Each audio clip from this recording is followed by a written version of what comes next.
Bon, ben, je crois qu'on peut commencer. Je crois que les avocats sont faits pour s'entendre avec les journalistes. On adore être en retard. Bonjour à toutes et à tous. Merci au Barreau de Paris pour l'organisation de ce colloque qui est dédié à et nous invite à une réflexion sur, si j'ai bien compris, les manières de définir, de faire vivre et de protéger l'état de droit. Et vous êtes devant la 5e conférence de ce cycle qui s'intitule « L'état de droit international, normes communes ou fiction politique ?» point d'interrogation. On m'a demandé de prononcer un petit propos introductif, ce qui forcément pour un Benoît Benet comme moi est quand même très intimidant vu la noble institution dans laquelle je me trouve. Donc je vais faire court. Je me suis demandé comment est-ce que j'allais m'adresser à vous. Je ne suis pas juriste, d'où la qualification que je me suis auto-attribuée à l'instant de Benoît Benet, mais en fait je me suis dit que j'allais plutôt vous dire quelque chose de personnel. Ça représente, évidemment, ça n'a qu'un intérêt tout relatif, mais je voulais vous plonger dans les méandres de ma pensée et de mon approche. Pour celles et ceux qui ont la chance de ne pas me connaître, je m'appelle Gallagher Fenwick. En revanche, ceux qui ont le mauvais goût d'avoir une télévision et l'encore plus mauvais goût de la laisser allumée parfois tard le soir, savent peut-être que je suis parfois amené à m'exprimer sur le sujet que nous allons aborder aujourd'hui. Et c'est un véritable plaisir, privilège et honneur pour moi de le faire avec des praticiens, des penseurs, des personnes de terrain, de savoir. Bref, des connaisseurs d'un sujet que moi, j'aborde en amateur. Et je voulais vous dire la chose suivante. En fait, vous expliquer que mon rapport au droit international, il s'exprime au travers d'eux, ou plutôt de manière maladroite, mais il naît d'une paresse. Je suis quelqu'un de très paresseux. Et parce que je dois m'exprimer très régulièrement sur certaines des questions les plus piégeuses du moment, j'ai cherché une manière la moins laborieuse et la plus efficace possible de pouvoir le faire en essayant à chaque fois d'être assez cohérent. Et je me suis dit que finalement, le droit international, c'est quand même pas mal, parce que ça offre un cadre et ça permet eh bien, de ne pas avoir à réorganiser systématiquement sa pensée au gré de son palais, de ses appétences, de ses saveurs, de ses goûts, de ses émotions du moment. Maladresse parce qu'en revanche, et je vous l'ai dit, je n'ai aucune formation de juriste, donc je ne dis bien évidemment pas le droit, mais comme tout le monde, je le lis. Ça ne veut pas dire que je le maîtrise, ni même que je le comprends, ni même que je le reproduis correctement. Ça n'exclut pas les erreurs, notamment d'appréciation, mais ça m'a permis progressivement, et c'est un travail qui est en cours, de structurer en fait une manière de réagir à certaines questions. Par exemple, l'une d'entre elles, qui je crois est d'une actualité brûlante, est-ce que un État qu'on peut décrire comme une autocratie ou une théocratie, à partir du moment où il martyrise, et on peut qualifier ce qu'il fait à sa propre population depuis des décennies maintenant, voit automatiquement déjurer ses frontières ouvertes à n'importe quelle puissance qui, au nom, prétend-elle, cette puissance de la défense de ce peuple, peut venir donc agir par la force à l'intérieur de ses frontières. Autre épineuse et piégeuse question s'il en est, un autre État, quel qu'il soit, qui est attaqué, se retrouve, je crois, vous me corrigerez si je me trompe, en état de légitime défense. Cela lui confère donc des droits. Mais quand on est attaqué et qu'on a effectivement des droits, n'a-t-on pas, dans le même temps, des obligations ? Et quand on est en état de légitime défense, est-ce que cet État légitime toutes les manières et les moyens de se défendre ? Et puis, et on va en discuter ensemble, qu'est-ce qu'on fait ensemble à partir du moment où le droit international est violé par certains des principaux garants de ce que nous avons construit ensemble à l'issue d'un rapport de force dont nous sortons, pour certains vainqueurs, pour d'autres plus ou moins vainqueurs. Qu'est-ce qu'on fait de ce droit international quand certains le violent ouvertement, d'autres l'instrumentalisent pour mieux justement le violer?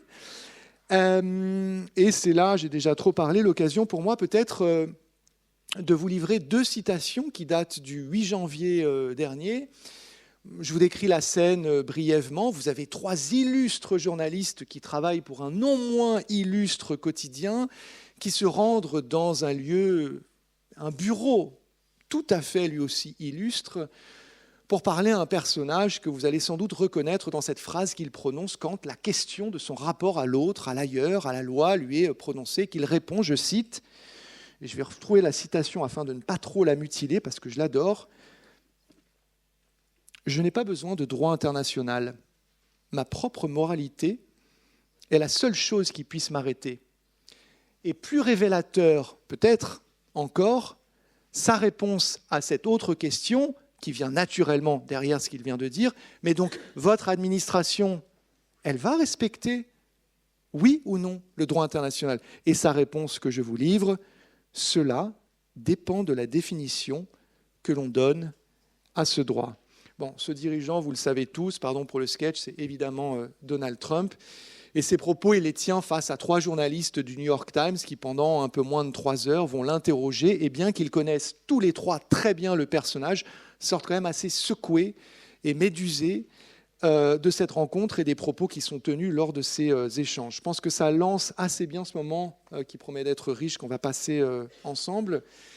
J'ai donc le plaisir et le privilège d'être accompagné par un juge à la Cour pénale internationale qu'on aperçoit sur le grand écran qui est juste derrière moi. Bonjour, monsieur le juge, monsieur Nicolas Guilloux. Je ne voudrais pas vous réduire à une actualité dont vous êtes quelque part victime. Tout le monde le sait, ça fait partie de vos qualités actuellement sous sanction de la part du gouvernement des États-Unis sur un dossier que vous connaissez bien, Gaza, mais je ne vous réduis pas à cela puisque vous connaissez plein d'autres dossiers très bien, le Liban, le Kosovo, et d'ailleurs, une ironie de plus dans ces histoires, vous avez même, pour les autorités françaises, travaillé étroitement en lien avec le département de la justice des États-Unis. Donc voilà quelques-uns des sujets que vous connaissez très très bien. Merci, monsieur le juge, d'être parmi nous. À ma droite, docteur Amina Hassani. Alors vous travaillez au croisement de l'économie politique, du droit international. Vous êtes docteur de droit international, économie politique et écologie également. Et comble du chic, je crois que vous enseignez à l'école de droit de Sciences Po. C'est ça ? Ouais. Et vous avez un livre dont je vais essayer de ne pas trop abîmer le nom, La justice du capital quand les multinationales, entre parenthèses D, font la loi, aux éditions La Fabrique.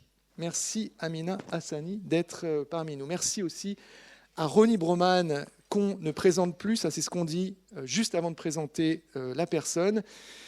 Vous êtes une voix du terrain qu'on connaît bien. Vous êtes aussi, je sais que vous allez me démentir, mais je vais quand même le dire, aussi une voix du droit.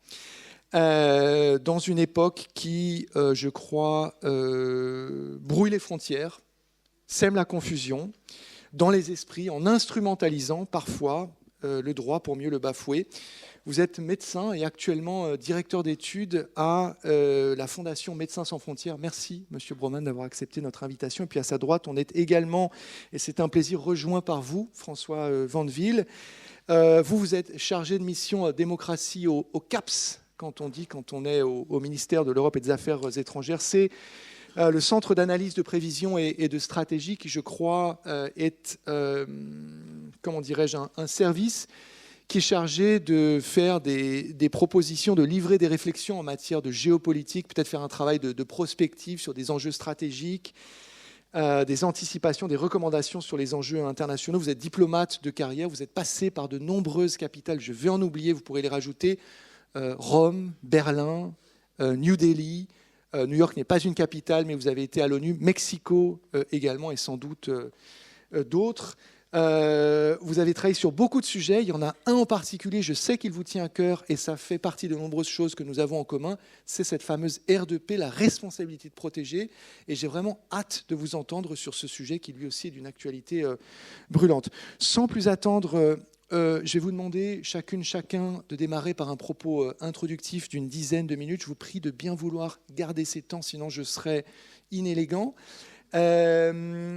Et je vais en fait vous poser une question pour lancer votre introduction. Vous n'y répondrez peut-être pas, mais ce sera voilà, un gimmick qui me fait plaisir. Je vais commencer par vous, monsieur le juge Nicolas Guilloux. Vous êtes à distance, ça n'aura échappé à personne. J'espère d'ailleurs au passage que pour être connecté avec vous, on utilise une technologie française, au minimum européenne. Sinon, on prend le risque que vous soyez coupé. Ouais, voilà, bah c'est quand même dommage, je le fais savoir. Et je sais qu'elle existe en plus, cette technologie, parce que je l'utilise de temps en temps. Comment, monsieur le juge, la Cour pénale internationale peut-elle renforcer son autorité face aux États qui refusent de coopérer? Monsieur le juge. Alors, je dirais d'abord que l'autorité de la Cour, elle vient de sa légitimité par rapport aux États et par rapport aux sociétés civiles. Pour cela, il faut une Cour qui soit véritablement mondiale et qui soit représentative de la diversité du monde, parce qu'en fait, c'est une condition de son acceptabilité. Parce qu'en fait, un État de droit international, il doit être représentatif du monde. Sinon, à tort ou à raison, il va être perçu comme un outil néocolonial. Alors, la Cour pénale internationale, elle est composée de juges qui viennent de tous les continents.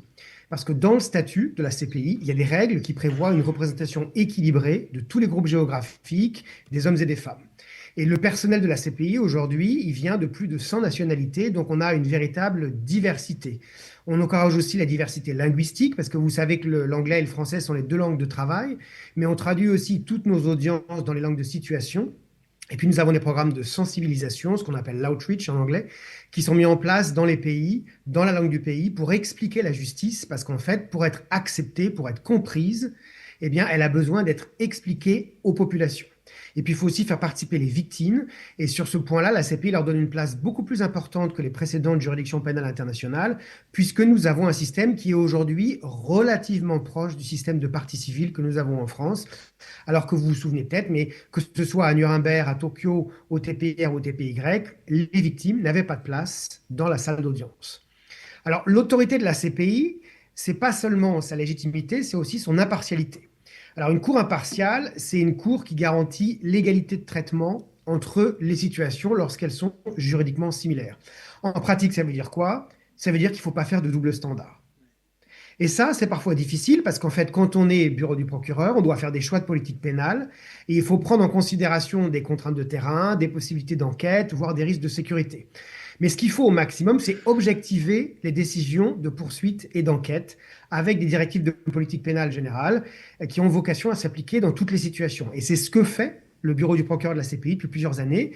Par exemple, au sujet des crimes de genre ou des crimes contre l'environnement, il y a l'équivalent de circulaire de politique pénale dans notre système qui fait qu'on a des dynamiques pour appliquer le droit de la même façon dans différentes zones du globe.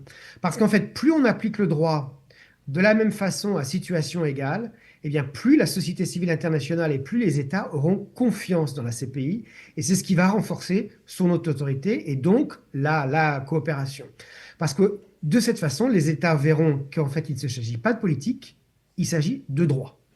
Et ce qu'il faut garantir, en fait, c'est l'égalité devant la justice, parce qu'il ne peut pas y avoir d'état de droit international sans égalité de tous devant la loi. Alors c'est vrai pour les accusés, mais c'est aussi vrai pour les victimes. Et puis je dirais enfin que l'autorité de la CPI vis-à-vis des États et des sociétés civiles internationales, c'est sa résilience. Et ça, c'est peut-être le sujet qui est le plus d'actualité. D'abord, je voudrais déconstruire un mythe. Il n'y a jamais eu de période où le droit international a été pleinement respecté par tous les acteurs internationaux. Ça n'a jamais existé. Et j'irai même plus loin, c'est pas parce que, d'ailleurs, un droit est violé que tout d'un coup, tout le droit s'effondre. Le droit pénal, il existe et il y a toujours des infractions. Donc, c'est pas pour ça qu'on dirait que le droit pénal n'existe plus. Mais par contre, ce qui est vrai, c'est que nous avons aujourd'hui un sentiment, une impression d'effondrement du droit international parce qu'en fait, il y a des violations assez visibles, on va dire, et peut-être un peu choquantes de la part d'acteurs dont on ne s'attendait pas à ce que ce soit ceux les premiers à le violer. Mais pour ça, je pense qu'il faut replacer notre séquence historique actuelle dans le temps long et peut-être rappeler qu'est-ce qu'un état de droit international. En fait, à mon sens, ça n'est pas une réalité intangible, ça n'est pas un système qui est finalisé. En fait, c'est un processus. L'état de droit international, c'est un processus pour lequel nous nous sommes engagés depuis maintenant plus de, je vais même pas dire plus de 45, c'est en fait depuis le 19e siècle. C'est un processus auquel beaucoup d'institutions participent. Il y a évidemment les Nations Unies, la Cour internationale de justice, il y a eu les tribunaux ad hoc, et bien sûr aujourd'hui il y a la CPI, mais c'est aussi un processus auquel toutes les professions du droit participent. Parce qu'en fait, la marche vers un état de droit international, c'est un chemin, en fait, et c'est un chemin qui est long et qui est semé d'embûches. Alors il y a des moments rapides, et puis il y a des moments de reflux. Et c'est ce qu'on vit aujourd'hui. En fait, on a eu une période incroyable à l'échelle de l'histoire, c'est en gros les années 90-2000. C'était la période où on a pensé la fin de l'histoire, le triomphe de la démocratie, et puis c'était une période où le droit a considérablement avancé. Au niveau mondial, on a recréé la justice pénale internationale, avec le TPY, le TPIR, on a créé la CPI. En Europe, on a créé Eurojust, le parquet européen, mais aussi la Charte des droits fondamentaux. Et puis plus récemment, on a créé même la Convention sur la profession d'avocat, qui est une grande étape. Au niveau national, on a aussi créé des parquets autonomes en matière de crimes internationaux, de terrorisme, lutte contre la corruption, protection de l'environnement. Et puis on a eu des avocats qui se sont spécialisés dans ces domaines, ce qui a apporté une nécessaire égalité des armes dans ces nouveaux pans de la société où on amenait du droit. Mais en fait, ce qu'il faut avoir en tête, c'est que avec ce mouvement des années 90-2000, on a mis du droit et de la justice dans des espaces de la société où il n'y en avait pas, ou alors où ce droit n'était pas effectif parce qu'il n'y avait pas de justice. Que ce soit l'attribution de marchés publics, le financement de campagnes électorales, des violations massives des droits de l'homme, des guerres, eh bien tout cela avant, c'était régi soit par le non-droit, soit par le copinage, le chaos, la violence. Et puis en fait, on a progressivement régulé ces aspects de la société par le droit. Alors ça, c'est un processus qui est lent et qui est difficile. Mais ce processus, il existe, mais il est actuellement face à une dynamique de rejet. Et cette dynamique de rejet, elle est double. Elle est à la fois impériale et libertaire. Et d'ailleurs, elle peut d'ailleurs être les deux en même temps. C'est ce qu'on voit avec les États-Unis aujourd'hui. Parce qu'en fait, il y a certains qui voudraient revenir à une gestion des relations internationales par la force brute. Et puis il y en a d'autres qui voudraient revenir à une gestion des affaires du monde qui soit fondée exclusivement sur la richesse et sur les intérêts financiers. Et en fait, le processus d'état de droit international, il s'oppose à cette double dynamique, puisqu'en fait, il prévoit que c'est le droit qui structure un minimum les relations internationales. Et c'est bien la raison pour laquelle nos institutions multilatérales sont attaquées. Parce qu'en fait, ces personnes qui en fait, ne veulent pas de l'état de droit international, ils veulent le remplacer par deux règles très simples, la loi du plus fort et la loi du plus riche. Alors, je terminerai par là, face à cette double dynamique qui va contre l'état de droit international en création, qu'est-ce qu'il faut faire? Le premier et le plus important, c'est de ne pas se décourager. Vous vous souvenez peut-être de ce que le gouvernement britannique avait fait au début de la Seconde Guerre mondiale. Il avait mis des posters un peu partout en disant « Keep calm and carry on ». Et bien, « Keep calm and carry on », pour nous, en 2026, ça veut dire tenir malgré les difficultés. Nous, les magistrats de la CPI, nous tenons et nous tiendrons. Alors, ce n'est pas facile, parce qu'on fait l'objet de sanctions. J'ai des collègues qui sont sous mandat d'arrêt de la Fédération de Russie, on a des cyberattaques. Tout ça, ça a des conséquences importantes sur notre vie quotidienne, mais on tient. Et puis, je dirais qu'il ne faut pas céder, et c'est très important, à ce que j'appellerais un peu la tentation du côté obscur de la justice, c'est-à-dire céder à la peur, céder aux menaces, céder à la pression, en fait. Parce qu'en fait, si une justice commence à faire ce que le pouvoir lui demande de faire, ben c'est une justice qui n'est plus indépendante, et puis c'est probablement tout simplement pas de la justice. Et il ne peut pas, et là je vais dire des choses assez basiques, mais il ne peut pas y avoir de justice si les procureurs ont peur de poursuivre. Il ne peut pas y avoir de justice si les avocats ont peur de défendre. Il ne peut pas y avoir de justice si les juges ont peur de juger. Et puis de la même façon, on ne peut pas avoir de démocratie si les parlementaires ont peur de voter des lois, si les ministres ont peur de les appliquer, ou si les régulateurs ont peur de les faire respecter. Donc en fait, nous tous, et tous ceux qui sont dans cette salle, avocats, magistrats, décideurs publics, on doit tenir. On doit tenir parce qu'on est une période où on teste les institutions qu'on a créées depuis alors, une trentaine d'années pour certaines, voire 80 pour d'autres. Mais ensemble, on doit tenir, on doit respecter nos serments parce que c'est le prix à payer pour défendre la démocratie. Et puis ce processus vers un état de droit international auquel, personnellement, moi, je crois plus que jamais. Ouais, largement mérité.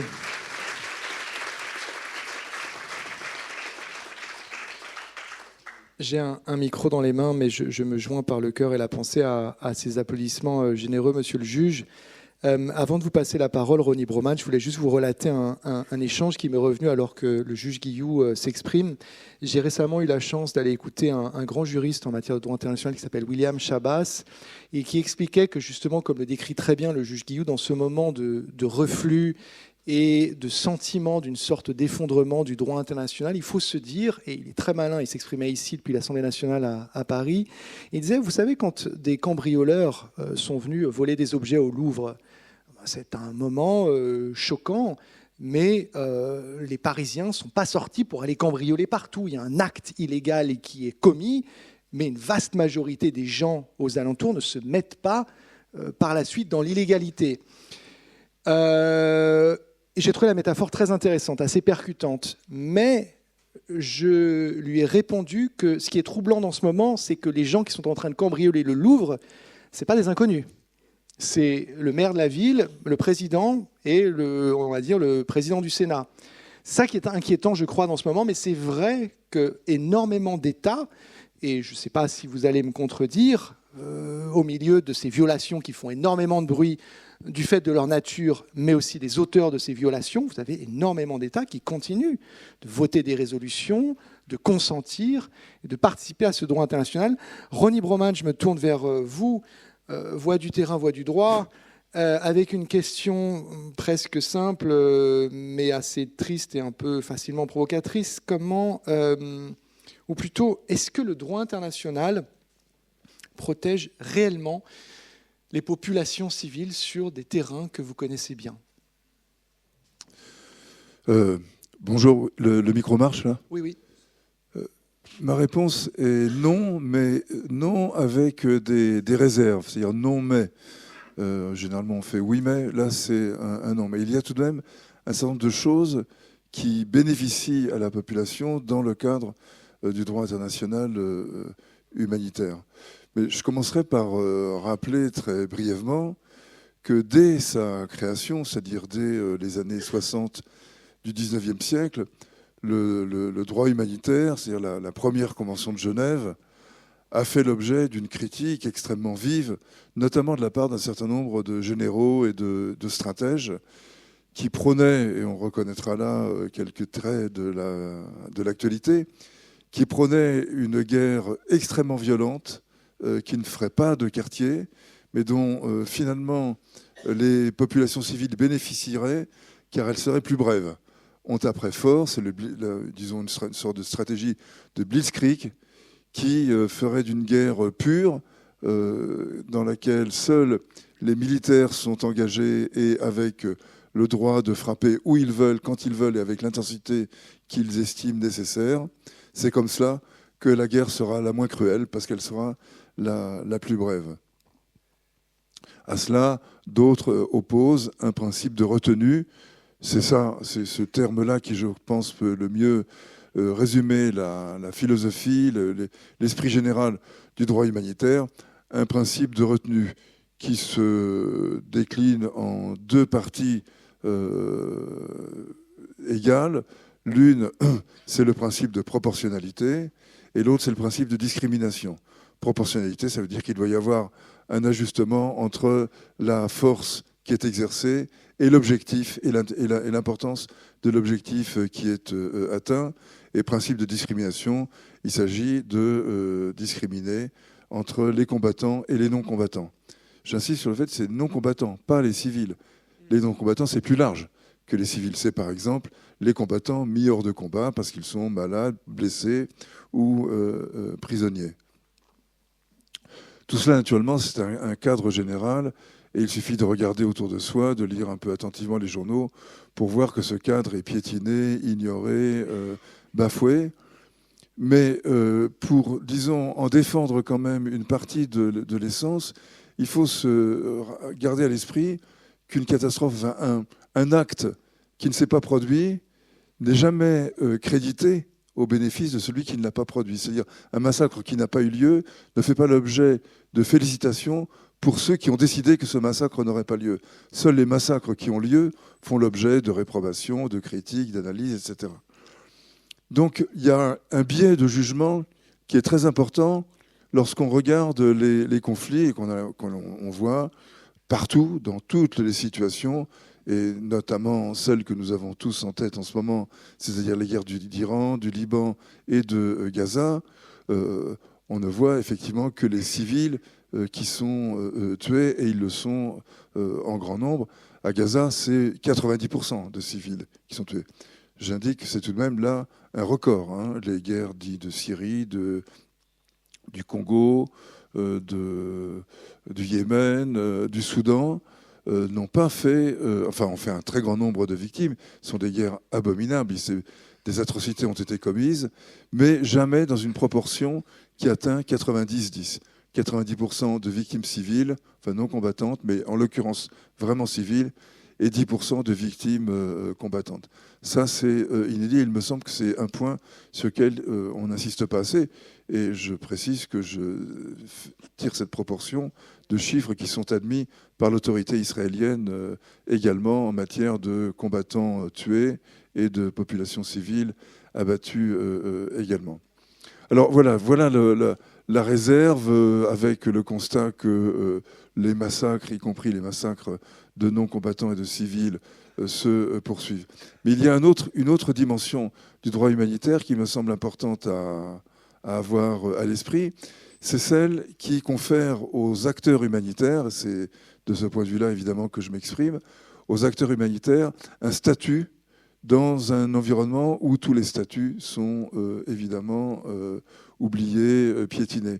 Lorsque la Croix-Rouge internationale, le Comité international de la Croix-Rouge, pour le dire précisément, intervient, c'est un organe diplomatique, il est chargé de la promotion, du respect des conventions de Genève. D'ailleurs, il n'est pas armé pour cela, parce que le droit international, comme on le sait, je pense que c'est important de le rappeler, est un droit de coordination, c'est-à-dire qu'il ne concerne que ceux qui acceptent de s'y soumettre, et le moment où ils refusent de s'y soumettre est le moment où ils échappent au droit international, contrairement au droit pénal, au droit interne, où vous ne pouvez pas choisir, enfin en théorie en tout cas, et quand même assez largement en pratique, vous ne pouvez pas choisir de vous soustraire à ce droit, tandis que vous pouvez le faire en matière de droit international.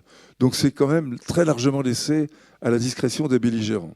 Je veux dire, ce qui est laissé, c'est notre statut, à nous autres, soit civils, soit humanitaires. Et les humanitaires sont, par nature, des civils.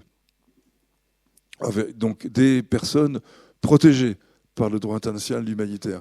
Mais nous ne sommes pas seulement protégés, c'est-à-dire que théoriquement nous échappons à la visée des belligérants. Nous sommes également bénéficiaires d'un statut qui nous permet de nous poser, non pas en tant que professeur de morale, professeur de comportement, mais en tant que porteur d'une obligation, d'une contrainte à laquelle on souscrit tous les gouvernements du monde, et contrainte d'ailleurs qui s'applique même à ceux qui ne l'ont pas signé, par exemple les groupes armés non étatiques. Et au nom de cette contrainte, de cette obligation, ils se voient invités à nous accepter dans leur rang. Sur leur territoire, pardon. Mais enfin, il y aurait quelque naïveté à penser que par une sorte de magie, de vertu magique du droit, parce que le terme humanitaire est prononcé, les portes s'ouvrent, le terrain se pacifie et nous voilà installés sur les lieux de la catastrophe.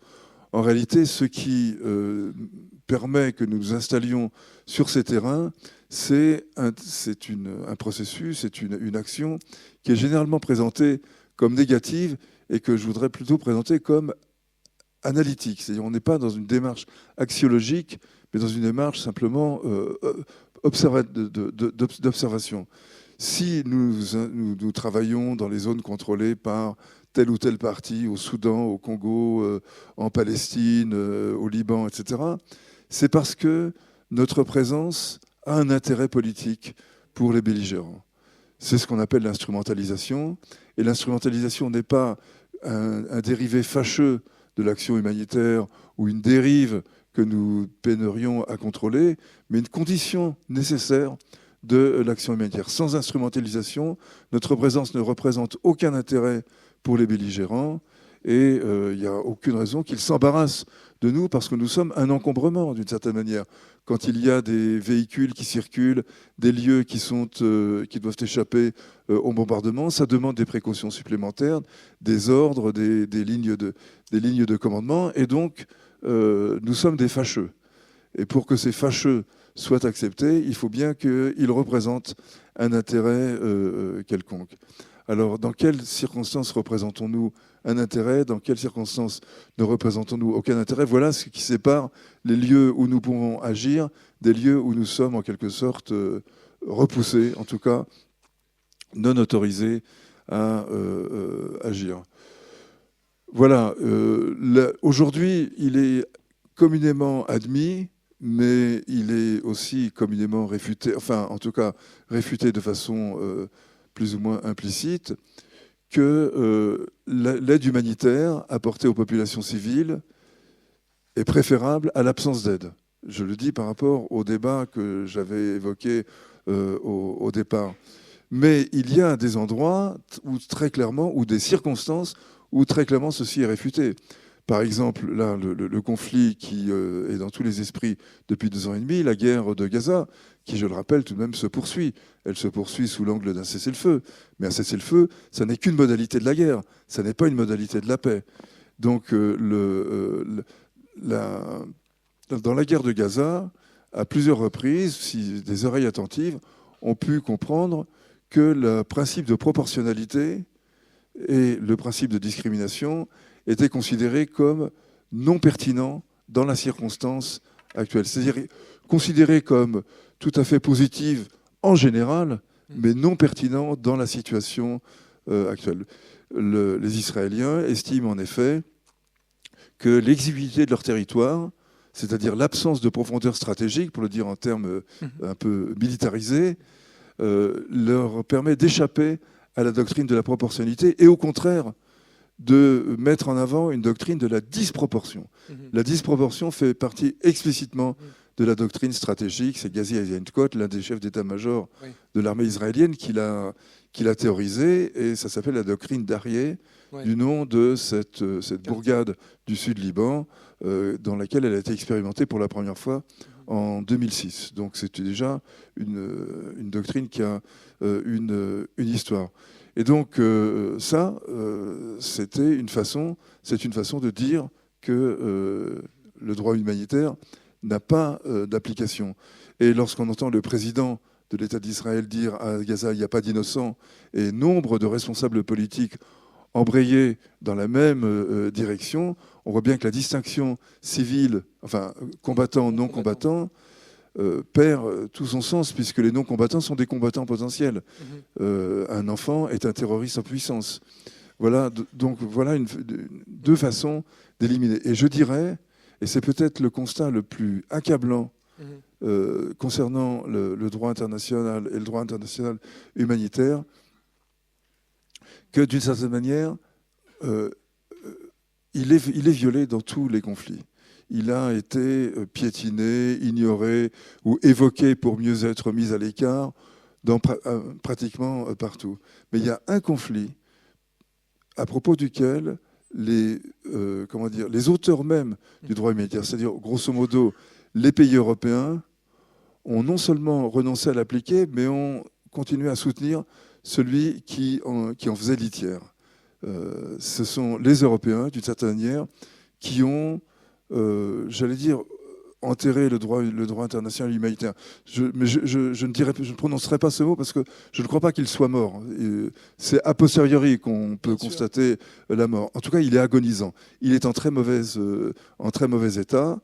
Et cet état pathétique est dû au fait qu'à aucun moment il n'a été réellement défendu, si ce n'est par quelques haussements de sourcils, par quelques timides protestations. Mais le simple fait d'accorder à une puissance occupante le droit de se défendre, de prononcer avec insistance le terme de légitime défense dans ces conditions-là, montre que les fondements même du droit ont été ignorés et que ce sont ceux qui l'ont inventé, ceux qui ont fait de ce droit le mode privilégié de règlement des conflits, qui le laissent de côté. Après, ce qui est intéressant... allez-y, je vous en prie, pardon. Merci, Monsieur Broman, même si le constat il est sombre, mais ça veut dire qu'il est sans doute réaliste et qu'il colle à l'époque. Comme le disait Monsieur Guillou, keep calm and carry on, parce que, et peut-être que vous allez me contredire, je pense que pour situer votre parole, elle est assez européenne, et peut-être faut-il loger une partie de nos espoirs dans ce qu'on appelle de manière un peu paresseuse un Sud global, qui nous voit effectivement violer ou pratiquer à géométrie, à géographie variable ce droit international, et qui va peut-être, au travers de ces différentes représentations, comme l'indiquait monsieur le juge à la Cour pénale internationale, eh bien, voler à son secours et faire en sorte qu'on passe d'un état d'agonie ou de mort cérébrale à un état peut-être plus vivant, ou en tous les cas en résurrection. Madame Amina Hassani, si je peux me tourner vers vous, juriste, docteur en droit international à l'école de droit de Sciences Po. Pareillement, je vous passe la parole en vous posant une question.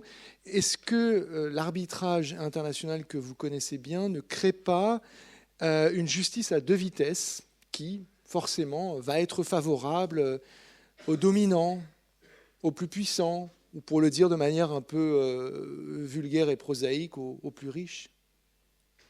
Déjà, bonjour à toutes et tous. Je suis ravie d'être là et ravie d'être en si bonne compagnie pour discuter du droit international. Et j'aimerais rebondir un peu sur les propos introductifs, ce qu'a pu dire le juge Guillou et M. Broman, sur pourquoi on se tourne vers le droit international. Ce que vous disiez au début, je vais me tourner vers le droit international pour essayer d'obtenir des réponses sur les questions de la légitime défense, la justification du recours à la force, etc. Et ces 3 dernières années, quand on a le malheur d'être juriste internationaliste, on a tout son entourage qui vous appelle et qui vous pose exactement les mêmes questions, et particulièrement une question qui n'a pas été évoquée, pourquoi il est si facile de désobéir, de s'extraire, de violer le droit international. Sauf que le droit international, ce n'est pas des mathématiques, c'est une chose éminemment complexe, avec des tensions, et c'est aussi un champ de bataille, le droit international, avec des divergences d'interprétation, des rapports de domination qui sont naturalisés, des rapports de prédation qui le sont également, et c'est aussi un droit qui défend certains intérêts, qui sert certains intérêts et qui les protège. Que se passe-t-il quand ces intérêts ne sont plus protégés ou que le droit international n'est plus à même de protéger ces intérêts ? Et ben vous avez ce que vous disiez, les gardiens historiques du droit international, donc les puissances occidentales en gros qui ont inventé ce droit international et qui s'est imposé notamment au Sud global. Quand ça ne sert plus leurs intérêts, ils décident de s'en extraire ou, dans le pire des cas, de le violer. Et c'est vrai en droit international pénal, humanitaire, mais en droit international économique, c'est absolument aussi fantastique. Quand on regarde ce que fait Donald Trump en matière de traités et d'accords commerciaux, en janvier, il a décidé de sortir de 66 traités et organisations, essentiellement climatiques et environnementales, parce qu'il considérait que ces traités nuisaient aux intérêts supérieurs commerciaux et économiques des États-Unis. L'idée, par exemple, c'est tout simplement les traités environnementaux ne me permettent pas d'aller extraire de la matière minière dans les grands fonds marins. Je vais en sortir, comme ça je vais pouvoir. Donc il y a vraiment toujours la question du droit international, elle est profonde en permanence, même chez celles et ceux qui souhaitent le violer, s'en extraire, etc. Sur la question que vous me posez, à savoir l'arbitrage d'investissement à deux crée-t-il une justice à deux vitesses avec des grands dominés ? L'arbitrage d'investissement, c'est comme le droit international économique dans sa globalité, ça repose sur une fiction. Alors les juristes, on connaît bien les fictions, on fait comme si quelque chose était opérant pour pouvoir le rendre en réalité opérant. Et la fiction du droit international économique et de l'arbitrage d'investissement, c'est qu'on peut séparer l'économique du politique par le droit. Et c'est le droit qui opère cette séparation.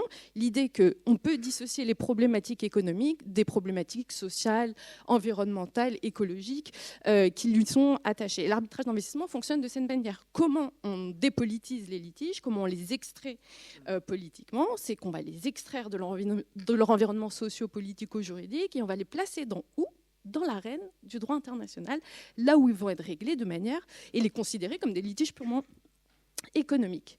Le problème, qu'est-ce qui s'est passé? C'est que cette justice a institué des grands dominants. C'est ce que disait aussi le juge Guillot avec l'idée de loi des plus riches. Des grands dominants qui se sont aperçus qu'ils pouvaient utiliser notamment cette justice comme une police d'assurance lorsque les États adoptaient des mesures d'intérêt collectif qui potentiellement allaient nuire à leur investissement. Et ce que je n'ai pas dit, c'est pourquoi on extrait l'économique du politique par le droit. C'est pour sécuriser la circulation des capitaux, sécuriser l'économique. Et lorsque les grandes multinationales, en gros, se sont aperçues qu'elles pouvaient l'utiliser comme une police d'assurance, on s'est aperçu qu'en fait, il y avait un pouvoir dissuasif qui était institué par le droit international. Et un pouvoir dissuasif dont les entreprises ont parfaitement conscience, et aussi les chefs d'État, et particulièrement les chefs d'État du Sud global, qui ont subi ces procédures. Et quand vous créez des grands dominés, des grands dominants, pardon du lapsus, vous créez des grands dominés. Et les grands dominés, ce n'est pas forcément les États qui, par leur consentement, acceptent de se contraindre sur leur souveraineté, ce sont les populations. Et que sont les populations civiles en droit international et économique? C'est les grands impensés du droit international économique. On n'y pense pas à ces populations. Et lorsque vous allez interroger des populations sur des territoires d'extraction de ressources minières, notamment sur les litiges qu'ils subissent en matière d'arbitrage d'investissement, la réponse qu'ils vont opposer, c'est de dire nos États ont décidé de protéger les investissements étrangers, mais qu'en est-il de notre protection? Qui nous protège? Et là, il y en a une tension qui d'ailleurs s'est révélée tout à l'heure dans la conférence précédente. On a tendance trop à lier État de droit et démocratie, sans vraiment expliciter le lien entre État de droit et démocratie. Et là, les populations qui sont particulièrement dépossédées vous disent, mais là, on a une tension entre la démocratie, notre participation, les conflits qui sont générés sur nos territoires, avec ce que vous appelez l'état de droit international. Et je vais m'arrêter là. Merci. Merci, docteur Hassani. J'aimerais vous entendre tout à l'heure, quand on fera un deuxième tour, justement sur cette tension entre état de droit et démocratie, en parlant de tension entre deux concepts très importants. J'avais prévenu M. Vandeville que j'avais hâte de vous entendre sur l'un de vos sujets phares, la fameuse R2P, la responsabilité de protéger, qui je crois, et je l'ai dit en vous introduisant, est d'une actualité brûlante. Donc je voulais lancer votre propos introductif en vous demandant comment est-ce qu'on fait, est-ce qu'il est possible de concilier souveraineté des États et intervention internationale pour protéger les droits humains. Et j'ai à l'esprit, en vous posant cette question, peut-être une conflagration, une percussion, je ne sais pas comment l'appeler, entre deux droits que j'ai très maladroitement évoqués, le droit à la souveraineté, à l'autodétermination, le droit à la protection de l'intégrité d'un territoire, et d'un autre côté, le droit d'une population à ne pas être massacrée, martyrisée, vous emploierez les verbes qui vous sied, par un pouvoir qui est en place. Monsieur Vandeville. Merci beaucoup. Merci aux organisateurs, au barreau de Paris, de l'opportunité qui m'est donnée de m'exprimer sur ce sujet. Et je voulais le faire en partant de deux expériences que j'ai faites du droit international. L'une, c'est la négociation du principe de responsabilité de protéger. L'autre, c'est une expérience de la CPI, et je suis très honoré d'être en présence du juge Guillou, comme d'ailleurs de Ronnie Bromad et de madame, que j'ai faite de la mise en œuvre d'une résolution qui déférait le Soudan à la CPI en 2003. La question que vous posez, qui est celle de la conciliation entre la souveraineté de l'État et l'intervention au bénéfice de la protection d'un individu pour sa qualité d'être humain, c'est une question qu'on s'est posée depuis longtemps, mais qui a gagné en intensité jusqu'à cette période phare très fructueuse qu'a évoquée le juge Guillou tout à l'heure, des années 90-2000. Mais je pense à cela parce que j'ai à côté de moi Ronnie Bromad, Médecins sans frontières, que c'est une idée aussi qui a pris de l'intensité avec le conflit au Biafra dans les années 60, qui a beaucoup ému. Là, cette idée prolifère sur le terrain d'abord physique, par un engagement. Médecins sans frontières, quand on y réfléchit, c'est déjà un programme en soi. C'est l'abolition des frontières, donc c'est la remise en cause de la souveraineté. Ça a eu des prolongements sur le terrain juridique, et c'est notamment les idées qui ont été émises de devoir puis de droit d'ingérence, portées par notamment des philosophes comme Jean-François Revel, mais ensuite un juriste comme Mario Bettetti, et puis un politique comme Bernard Kouchner, par exemple. Et puis, sur le terrain militaire, ça a eu un début de traduction en termes d'intervention en 1991, lorsque a été montée l'opération Provide Comfort, à laquelle participait la France, aux côtés des États-Unis, du Royaume-Uni, de l'Australie, de la Turquie, en vertu d'une résolution 688 du Conseil de sécurité, qui a autorisé la mise en place d'une zone d'exclusion aérienne et qui a permis de protéger les Kurdes face au pouvoir de Saddam Hussein. Mais le droit d'ingérence est une notion qui ensuite n'a pas prospéré, parce que quand on y réfléchit, le droit d'ingérence, c'est un oxymore. L'ingérence est prohibée par le droit international, c'est l'article 2, paragraphe 7 de la Charte des Nations Unies. Vous ne pouvez pas déduire d'une prohibition un droit.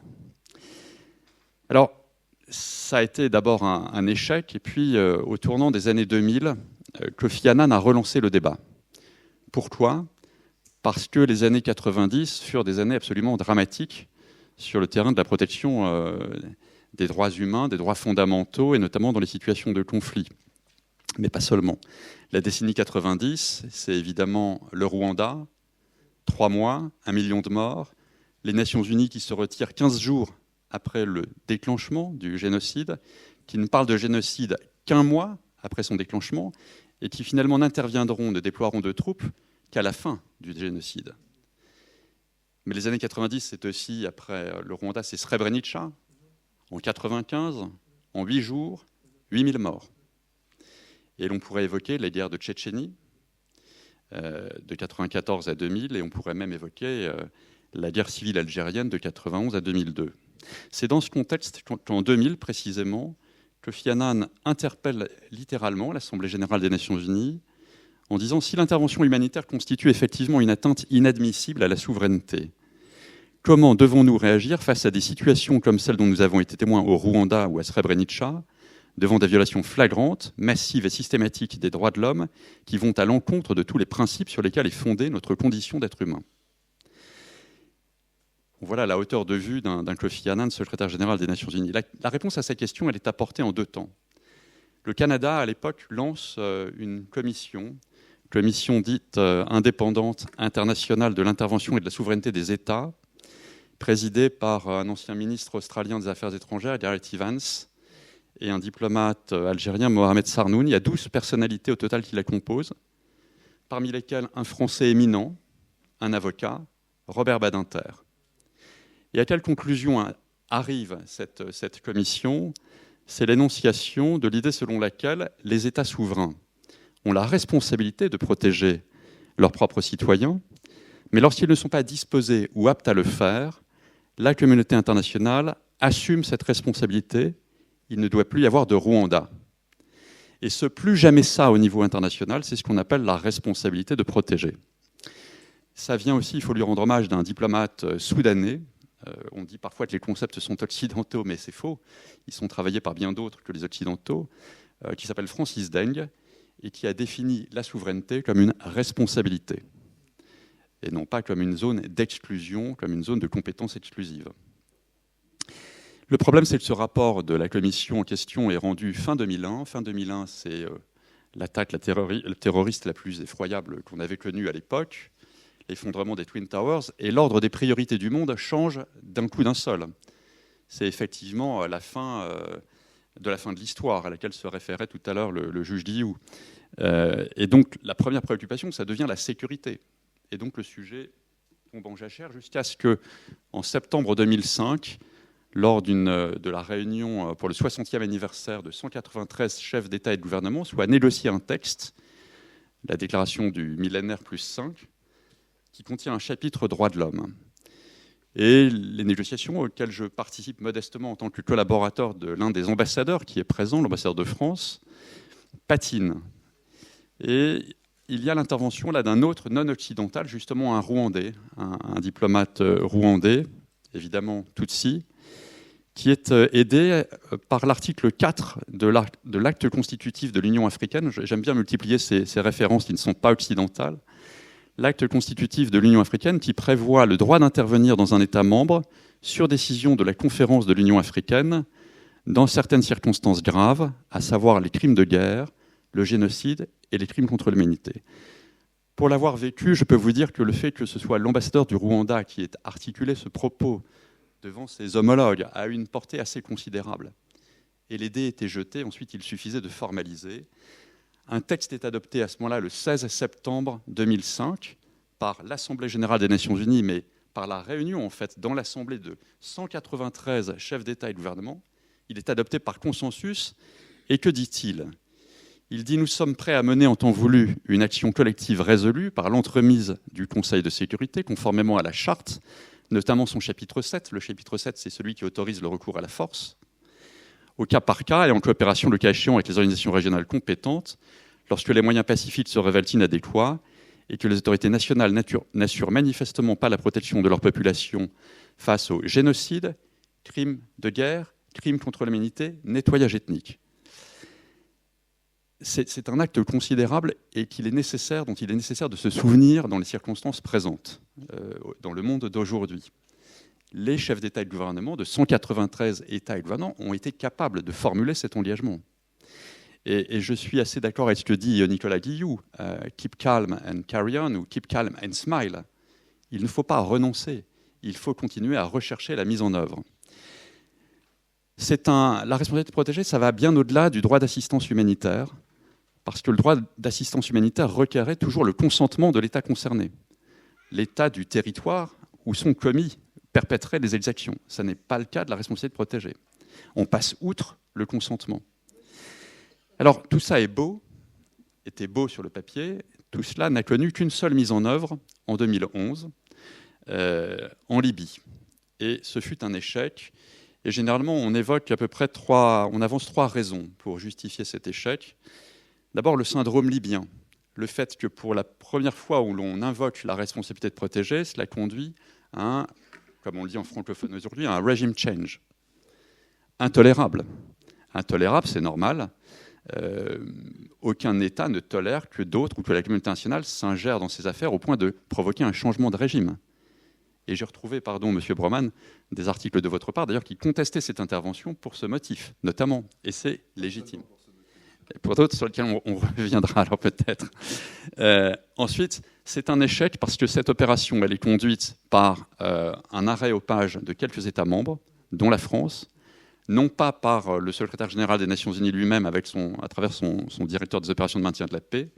Et donc, c'est les États membres qui interprètent le mandat de la résolution 1973 et non pas un organe supranational qui est le secrétariat général des Nations Unies.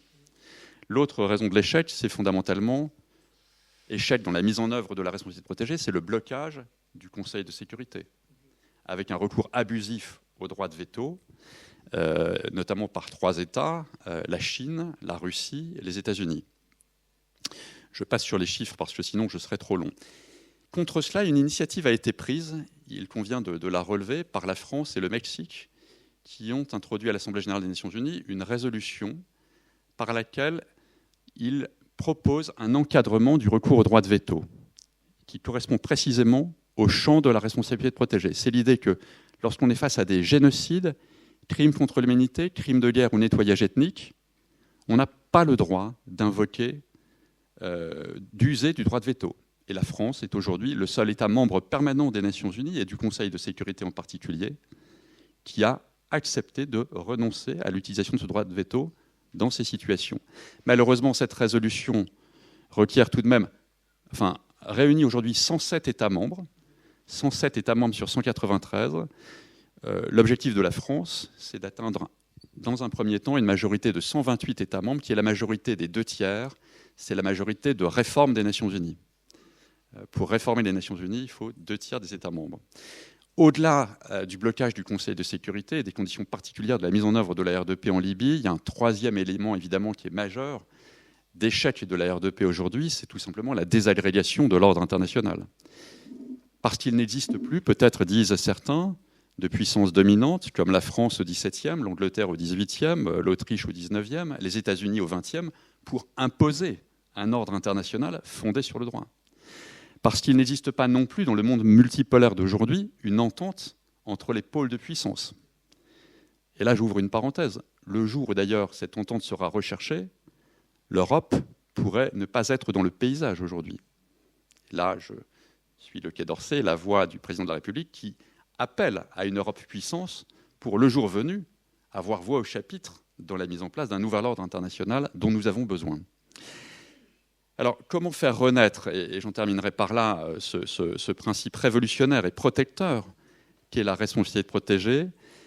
Plusieurs propositions sont avancées qui sont fondées essentiellement sur la restauration de quelques codes fondamentaux. Le premier, la retenue. Souvent, la responsabilité de protéger a été interprétée comme un principe d'action. Il peut être aussi compris comme un principe d'abstention. Quand on n'est pas dans les 4 situations mentionnées, pas de raison d'intervenir. Ce qui amène à un deuxième code important de la société internationale qui a souvent été bafoué, et c'est dommageable, c'est le principe de la non-ingérence. Quand tous s'occupent en permanence des affaires de tous, on relativise les situations qui méritent réellement une intervention. La non-ingérence ne signifie pas l'isolationnisme, mais entre l'isolationnisme et l'interventionnisme, il y a une troisième voie, c'est sans doute le multilatéralisme. Il faut, pour garder le contrôle, que tout reste collégial. Voilà, je termine en disant qu'il y a aussi un autre code important qui est celui de la prévention au sens large.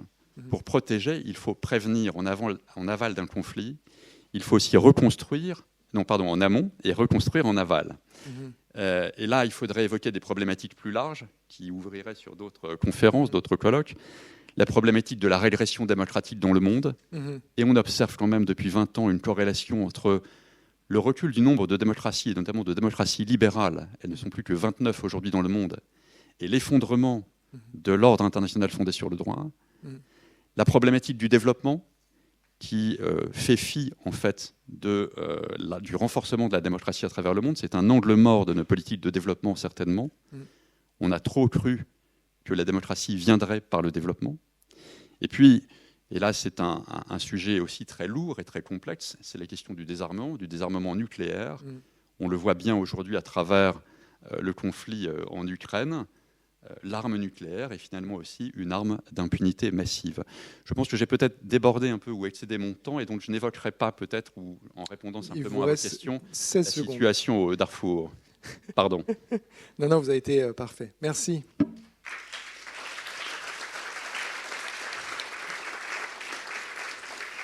Non, absolument passionnant. Pendant que vous parliez, j'avais en mémoire, puisque vous citiez ces acteurs, ces penseurs du droit international non occidentaux, un moment très particulier. Je ne sais pas si peut-être certains d'entre vous l'ont en mémoire. On est en septembre 2022, Assemblée générale des Nations Unies. Le président français à la tribune fait un grand discours sur le fait que sur le conflit russo-ukrainien, la neutralité n'existe pas. La neutralité est une forme de consentement à l'agression, dit-il.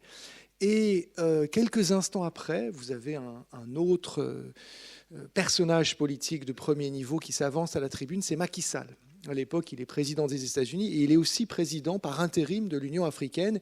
Et il a de mémoire les phrases suivantes. Je ne sais pas s'il les avait préparées parce qu'il savait ce que Emmanuel Macron allait sans doute dire ou s'il a réagi à l'instant. Et il dit, et je rapporte ça de mémoire, donc je le mutile et j'espère que vous ne m'en tiendrez pas rigueur, il dit « Arrêtez, vous, je crois qu'il dit les Occidentaux ou les Européens, de nous demander à nous, Africains, de porter le fardeau de vos histoires et de faire croire que vos normes locales ont valeur et vocation à devenir des règles universelles. » Donc c'est ça aussi, cette parole, et vous y faisiez référence, dans ce moment de rapport de force assumé, de brutalisation des relations internationales et de fragmentation géopolitique, où on voit toutes ces notions en fait qui habitent votre pensée, et comme l'a dit le juge Guillou, je crois, qui méritent également d'être réinventées, redéfinies, pour continuer. C'est le sens de ce colloque, les protéger, les faire vivre et constamment y réfléchir. Je pense notamment, pardon, je suis long, mais vous parliez de 29 démocraties. Libéral, c'est l'adjectif que vous y avez accolé. Ça, c'est une notion qu'on entend énormément pour justifier plein de choses. Elle n'est jamais clairement définie. Et tout le monde ne partage pas la même définition de la démocratie, qu'elle soit libérale ou non. Monsieur le juge Guillou, je me tourne à vous nouveau vers vous en espérant que vous ne soyez pas coupé par l'oncle Sam. Je voulais vraiment aller dans le sujet et je sais que vous n'êtes pas timide et je trouve ça toujours très impressionnant et courageux, ça ne m'étonne pas de votre part, sur les sujets de ces sanctions dont vous faites l'objet. Je ne vais pas vous redemander de les décrire, etc. Je pense que tout le monde ici sait l'impact que cela a sur votre vie professionnelle et personnelle. Par exemple, cette semaine, quand j'ai voulu échanger avec vous, vous n'aviez pas accès à votre mail professionnel. Pardon, je révèle un petit peu de coulisses, c'est très inélégant de ma part. Mais je voulais vous demander, est-ce qu'il n'est pas temps et nécessaire que soit mis en place, il y a une expression qui a beaucoup traîné ces derniers mois, cette idée d'un instrument anti-coercition qui permettrait de protéger justement le droit international. Idée bonne, stupide, modérément intelligente? Votre analyse et point de vue, s'il vous plaît, monsieur le juge. Alors, l'instrument anti-coercition, il existe. Ça s'appelle le règlement de blocage. C'est un acte européen dans lequel il y a une annexe et dans lequel on pourrait juste ajouter les sanctions prises contre la compagnie internationale, ce qui obligerait les opérateurs économiques en Europe à ne pas respecter ces sanctions. Donc, en fait, on n'a pas besoin d'inventer quelque chose de nouveau, ça existe. À ce stade, il y a un problème de volonté politique. Volonté politique de la part de la Commission européenne et peut-être volonté politique de la part de certains États.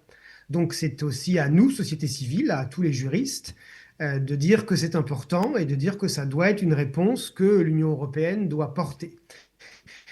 Et pour moi, elle doit être portée pas seulement pour la CPI, parce que ces sanctions, en fait, elles révèlent une énorme fragilité de l'Europe et une fragilité démocratique. Pourquoi? Parce que, au-delà des personnes qui sont sous sanctions, et je suis bien passé pour dire que c'est quand même pas drôle tous les jours, le risque, c'est les menaces de sanctions. Parce que tous les décideurs publics peuvent se faire menacer d'être mis sous sanction. Et le risque, c'est qu'un certain nombre de personnes modifient leurs pratiques, modifient les décisions qu'ils souhaitaient ou qu'ils devaient prendre en application du droit, uniquement parce qu'en fait, ils ou elles ont peur d'être mis dans cette situation-là. Et donc, ça veut dire qu'on se retrouve dans ce moment-là, dépendre exclusivement de la volonté de chacun des acteurs qui sera menacé. Et d'un point de vue institutionnel, on ne peut pas faire reposer notre démocratie sur la décision des personnes qui vont recevoir ces injonctions de la part d'un État étranger. Donc nous avons besoin d'institutions qui soient fortes et qui l'empêchent. Alors ça peut être ce règlement de blocage, mais ça peut aussi être plus de souveraineté économique, de souveraineté numérique, parce que si on a des alternatives, on sera moins dépendant. Notre indépendance, elle est fondamentale parce que c'est une condition de l'état de droit.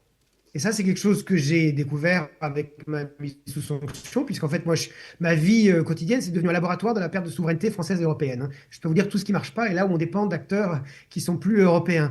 C'est ça qu'il faut qu'on retrouve. Il faut qu'on retrouve cette indépendance, il faut qu'on retrouve cette indépendance, parce que c'est une condition de notre liberté. Et au moment où on s'apprête à appeler notre prochain porte-avions France Libre, ce serait peut-être le moment de décliner cette liberté dans d'autres domaines où on a peut-être perdu cette autonomie. Merci, monsieur le juge. J'ai 1000 autres questions que j'aimerais vous poser à toutes et à tous, mais je voulais me tourner vers vous dans la salle pour savoir si peut-être certains ont des questions. Monsieur, vous avez été extrêmement rapide. Attendez, je vais vous apporter un micro. Tenez, voilà. Hop. Hop là.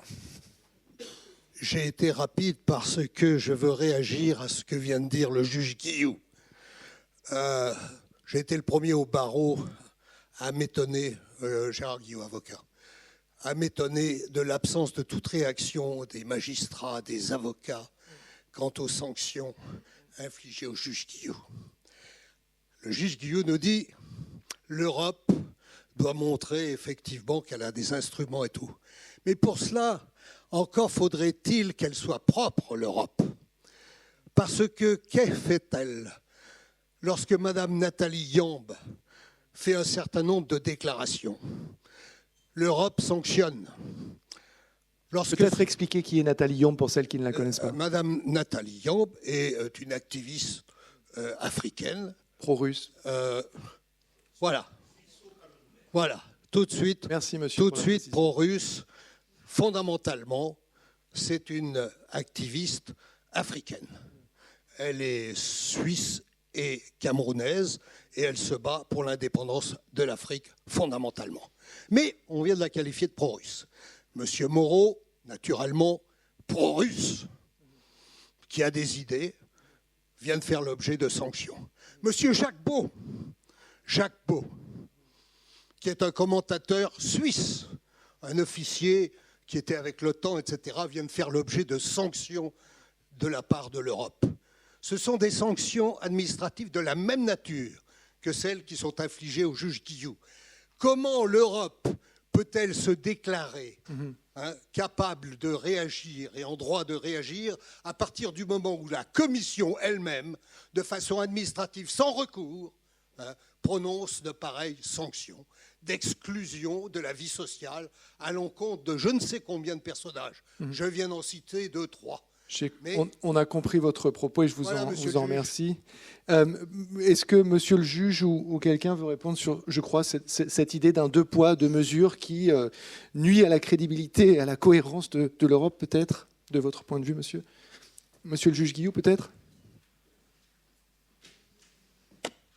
Non, je ne m'exprimerai pas spécialement sur des situations spécifiques que je connais pas. Bien sûr, mais sur cette idée d'un 2 poids. Non, bien sûr, sur cette idée d'un 2 poids 2 mesures et parfois et sans s'exprimer effectivement sur ces sujets qui ne sont pas les vôtres, monsieur Guillou.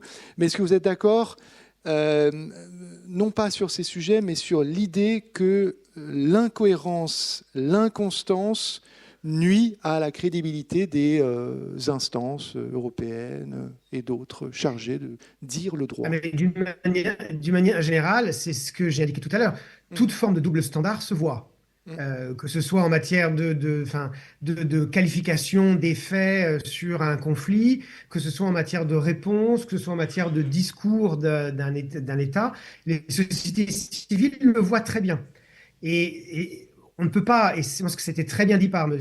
Vandeville, on ne peut pas espérer que des pays vont soutenir nos positions si nous-mêmes on a pris des positions complètement diamétralement opposées sur une situation juridique ou une situation factuelle qui était similaire 1 an, 2 ans ou 3 ans avant. Donc la cohérence est une condition en fait de la crédibilité de notre engagement vers le droit international. Ça c'est une évidence et je pense vraiment que autant on pouvait peut-être dire qu'il y a des choses qui étaient un peu dans des cénacles un peu fermés et que le grand public ne voyait pas forcément ça. Aujourd'hui, le grand public le voit et le voit très très bien. Est-ce qu'il y a une autre... Oui, j'ai le micro. Est-ce que je pourrais parler? Allez-y, monsieur. Votre nom de famille, votre titre? Je suis avocat, maître Issaka Zampalik du barreau de Paris. Enchanté, maître. Alors, j'ai une question pour le juge Guillou, que j'ai écouté déjà à la radio lors d'une émission qui parlait de ses souffrances et qui a identifié un mal qui est la souveraineté financière et économique de l'Europe ou de la France. Par exemple, il ne peut pas utiliser sa carte de crédit parce que même les banques françaises qui lui ont en fait délivré ces cartes-là sont domiciliées au niveau des États-Unis. Donc, du coup, ce blocage, ces sanctions reçoivent application immédiatement. Donc, est-ce que vous pensez, dans l'état de vos réflexions, qu'on pourrait faire quelque chose pour avancer vers un peu plus d'autonomie au niveau de la France, déjà, qui le réclame, et au niveau de l'Europe? Bien sûr. C'est ma première question. Et la deuxième question, c'est finalement le droit international. Est-ce que ce n'est pas de la fictivité? Parce qu'un droit sans sanction, est-ce que c'est véritablement un droit? Merci. Alors, sur la première question, Visa et Mastercard, c'est les sponsors officiels de cette question. Maître Guillou, je sais que vous avez beaucoup d'expérience en la matière, malheureusement. J'ai appris beaucoup de choses sur les cartes de paiement et sur la souveraineté numérique dans les 6 derniers mois. Ça, je peux vous le garantir. Non, en fait, la complexité du système des sanctions, c'est que en fait, c'est une forme de privatisation de la réponse en matière de... Si on fait une analyse de politique criminelle, c'est en fait, on impose à des acteurs économiques de ne pas faire des choses sous la menace pour eux, soit d'être poursuivis pénalement, c'est ce qu'on appelle la US Nexus, c'est un rattachement avec les États-Unis, soit sous la peur d'être eux-mêmes désignés sous sanctions, ce qu'on appelle les sanctions secondaires. Donc en fait, c'est un mécanisme assez compliqué et en fait, les États sont assez démunis parce qu'en fait, les opérateurs se retrouvent soit à en fait appliquer un droit extraterritorial, c'est-à-dire avec un US Nexus qui est très ténu, qui peut être soit le dollar, soit en gros un élément de rattachement qui est extrêmement lointain, soit ça peut être l'absence totale d'extraterritorialité, ça peut être juste en fait un intérêt économique, c'est-à-dire je veux prendre aucun risque et donc je ne veux plus fournir de service à quelqu'un qui pourrait m'amener un problème réputationnel qui ferait que je pourrais en gros avoir un risque aux États-Unis. En fait, là, vous voyez un exemple type de ce que la puissance économique peut faire vis-à-vis d'autres pays. Mais peut-être que je voudrais dire une chose, parce que nous, ça nous choque Européens, ça nous choque Français, mais ça fait un moment que beaucoup de pays dans le monde vivent ça. Bien Et en sûr. fait, c'est peut-être très choquant pour nous, mais il y a beaucoup de pays qui vivent cette domination depuis un certain temps. Donc ça montre que, enfin, je pense que ça permet aussi de comprendre le désir de souveraineté qui s'exprime dans beaucoup de continents. Parce que ce désir de souveraineté, c'est la volonté d'être libre. Et la volonté aussi de vivre dans un système où, en gros, on est égaux et où on vit une forme de justice. Donc, c'est ça que ça révèle.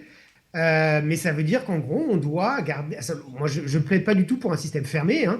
Je plaide pour des systèmes ouverts, mais des systèmes ouverts où on n'est pas dépendant d'un autre pays, parce que la dépendance, c'est une fragilité pour notre état de droit.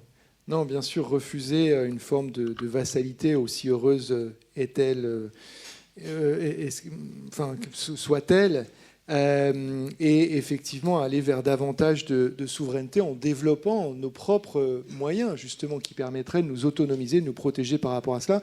Et vous le dites très bien, ça fait tout drôle quand on se retrouve avec le sentiment d'être colonisé et d'avoir une puissance néocoloniale qui nous impose tout cela sans que nous ayons des défenses, ou peu en tous les cas. Peut-être, docteur Hassani, sur ce sujet, je sais que vous faites de l'économie politique. Oui, mais je voulais répondre à la question du droit international. Oui, la deuxième question de monsieur. Oui, la deuxième question de monsieur. Est-ce que c'est encore du droit le droit, c'est pas que des règles et des sanctions, il y a aussi une forte dimension symbolique dans le droit. Et il y a de la puissance dans le symbole du droit. Alors, le juge Guillot est entravé dans sa mission, certes, mais le fait d'indiquer, et ces 2 dernières années, on l'a vu, parce qu'on a eu tendance à vouloir faire basculer sous le règne de la normalité des choses qu'on considérait anormales jusque-là et absolument terrifiantes. Mais le fait de les poursuivre et dans une arène du droit international qui est celle du droit pénal international, c'est aussi indiquer que nous, en tant que société monde ou population civile, et on n'est pas d'accord. Il y a des choses qu'on considère pas possibles et qu'il est absolument nécessaire de poursuivre, les crimes de masse, la question du génocide. Donc il ne faut pas lâcher la part symbolique du droit et la puissance qui vient avec ce symbole. Et la question de l'économie politique, je ne sais plus quelle était-elle. C'était n'importe quoi ma question, donc on va la sauter parce que je vois que M. Broman, il veut réagir. Allez-y, M. Broman. Pas réagir à ça, parce que je suis tout à fait d'accord. Donc, sur la question du double standard, du 2 poids 2 mesures, là, il me semble que c'est vraiment important, parce que nous le pratiquons nous-mêmes. Donc, monsieur faisait allusion à l'Europe. Là, je parle de la France. J'ai conclu, très rapidement, parce que je ne voulais pas prendre trop de temps, sur le thème de la légitime défense accordée à Israël, puissance occupante qui se défend contre un soulèvement qui vient du territoire que Israël occupe. On appelle ça la légitime défense. Comme si ce territoire était un État étranger qui avait attaqué Israël, qui, dans ce cas-là, en effet, le droit de se défendre. En 1973, quand l'Égypte attaque Israël, Israël se défend et personne ne conteste son droit à se défendre.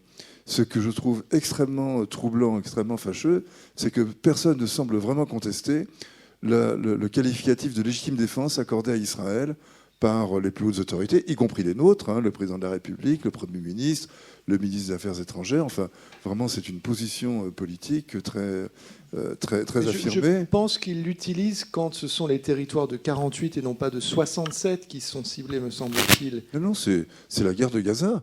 La guerre de Gaza a été qualifiée de guerre de légitime défense par les autorités françaises. Et c'est absolument scandaleux. Et c'est une façon d'enterrer à pleine pelletée, d'enterrer le droit international. Sans parler de l'éthique politique, qui est encore une autre affaire. Monsieur Morel, on a terminé. Monsieur Morel, c'est mon chef, et il me fait des signes comme ça, donc je crois que ça veut dire que c'est fini. Je voudrais vous remercier toutes et tous. Merci, docteur Hassani, merci, monsieur Broman, merci, monsieur Vandeville, et merci infiniment au juge Guillou d'avoir été parmi nous. Merci à toutes et à tous.